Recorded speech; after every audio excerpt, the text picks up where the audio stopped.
Hello, ഹുക്കിൻ്റെ I എങ്ങനെ തുന്നാന്നുള്ളതാണ് ഇന്ന് ഞാൻ നിങ്ങൾക്ക് കാണിച്ചു തരാൻ പോകുന്നത്. അതിനായിട്ട് ആദ്യം തന്നെ ഐ വെക്കേണ്ട ആ സ്ഥലത്ത് നമ്മൾ തുണിയുടെ അടിഭാഗത്ത് നിന്ന് ഇതുപോലെ നൂല് കുത്തിയെടുക്കുക. നൂല് കെട്ടിട്ടുണ്ടാവണേ. അതിനുശേഷം ഐ എത്ര വലുപ്പത്തിലാണ് വേണ്ടത് ആ ഭാഗം നമ്മൾ മാർക്ക് ചെയ്തിട്ടുണ്ടാവണം.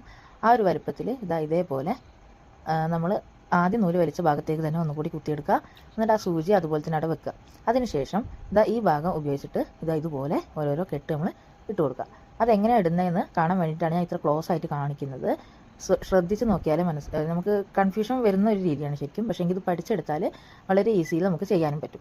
മറ്റേ നമ്മൾ ഓരോന്നിങ്ങനെ നമ്മൾ അതിൻ്റെ നൂലിൽ കോർത്ത് കെട്ടിട്ടാണ് ചെയ്യാറുള്ളത്. ഇതിങ്ങനെ ചെയ്യുകയാണെങ്കിൽ നമ്മളിതുപോലെ അതിൻ്റെ വലിപ്പത്തിൽ അത്രയും നമ്മൾ സൂചിയിൽ ഇതുപോലെ കോർത്ത് കൊടുത്താൽ മാത്രം മതി. അതിനുശേഷം സൂചി ഒരു വരി ഒന്ന് ആ നൂലങ്ങ് കയറ്റിയെടുക്കുമ്പോൾ തന്നെ കംപ്ലീറ്റ് ആയി. ശരിക്കും ഇത് പഠിച്ചെടുത്താൽ വളരെ ഈസി ആയിട്ടുള്ളൊരു മെത്തേഡാണ്. പിന്നെ ഒരു പ്രാവശ്യം കാണുമ്പോൾ നമുക്ക് തോന്നും ഈസിയാണ് എന്ന്.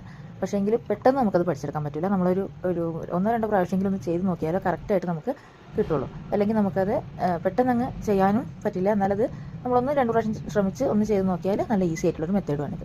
ഇതേപോലെ നമുക്ക് നല്ല പെർഫെക്റ്റ് ആയിട്ടുള്ള ഐ കിട്ടും. അതിനുശേഷം നമ്മളിത് ഈ സൂചി താഴത്തേക്ക് തന്നെ കുത്തിയിറക്കി താഴെ ഭാഗത്തൊന്ന് കെട്ടിട്ട് ഊരിയാൽ മതി. നൂല് പൊട്ടിച്ചെടുത്താൽ മതി.